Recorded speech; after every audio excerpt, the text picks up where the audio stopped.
to do it all in 1 year. And my advice is to start with component 4 and then go, which is in yellow, and then go to component 2, which is in green, and then go to component 3 in blue, and then go to the red, which is component 1. Well, mostly component 1 in red because you can't even get started on it until after April 1st. And then I say do component 3 in third place because I want you to look, sound, and feel like a national board certified teacher before you go up in front of that camera with those students. And I believe that you learn how to be that teacher through components 4 and components 2.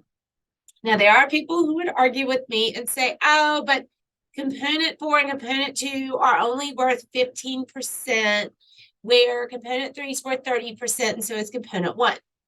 But again, this is about getting certified, my friends. This is about you looking and feeling and acting like a national board certified teacher, one who really, truly knows his or her standards because they've read over them, manipulated them, used them by becoming that reflective teacher utilizing assessment in component 4, and that teacher who leads with differentiation to meet needs of students in a case study format in component 2.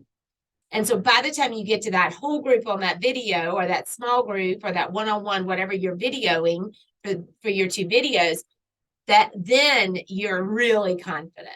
You say, I am a national board certified teacher, because one thing is for sure, and that includes me, when you begin the national board certification process, you aren't an NBCT. You grow into one, and that's what you're doing here. So if you're doing all 4, my recommendation is start in September, by September at the latest, and do it this way. Now, if you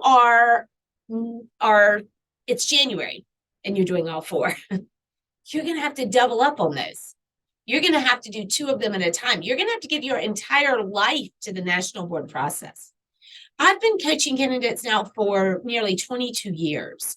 And those candidates who religiously put in to each one of these components at least 40 hours.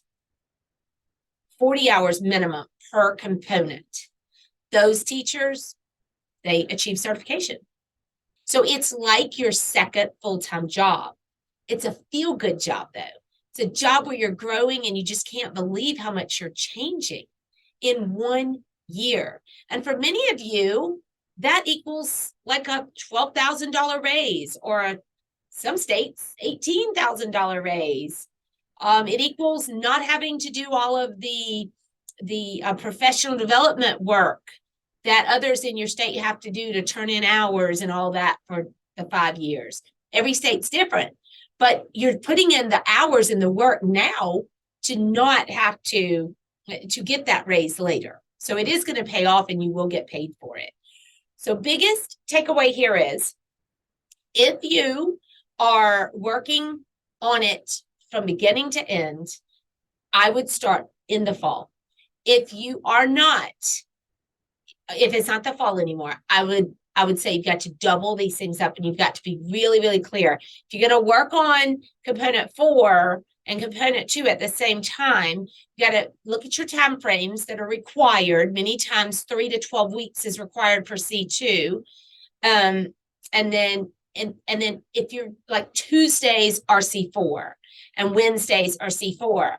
And then I work on C2 on Thursdays and Fridays. I don't overlap them because remember, the national board process scores you in different areas per component.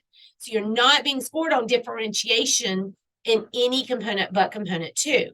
And so it's really, you're focused on the fact that it's a student's needs, questions I ask about those students. Some of you use assessment, and then, that I'm differentiating for these 1 or 2 kids, whichever one you get to pick, because every certificate's different.